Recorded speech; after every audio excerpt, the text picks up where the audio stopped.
அண்ணா ராஜண்ணே, என்னடா? நீங்க உட்காந்து கேரம் போர்டு விளையாண்டு போர்டை தேய்ச்சிக்கிட்டே இரு. அங்க ஒருத்தன் செஸ் விளையாண்டு உலகம் ஃபுல்லா ஃபேமஸ் ஆயிட்டான். எங்க வந்து யாருக்கிட்ட யாரை பத்தி பேசிக்கிட்டு இருக்க? எவனுக்குடா என்னோட சிங்கிள்ஸ் விளையாண்டு ஜெயிக்க தைரியம் இருக்கு? கேரம் போர்டு விளையாடுற உனக்கு செஸ்ஸை பத்தி என்ன தெரியும்? என்ன தம்பி ஜோக்கர்டீங்களா?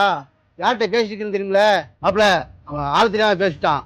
நீ யாருன்னு காட்டி வெற்றியோட வரா. ஏ ரங்கா, ஆள் தெரியாம பேசிக்கிட்டு இருக்க. யாராமே? சூப்பர்ரா சூப்பர்ரா.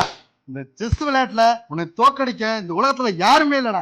அண்ணே, பந்தயத்துக்கு நாங்க வரலாமா? யாரும் தெரிஞ்சா பேசுறீங்களா? இவர் என்ன பெரிய விஸ்வநாத் ஆனந்தா இல்ல பிரக்யானந்தாவா? அண்ணே அண்ணே, அண்ணே இறங்கிக்கிறேன்.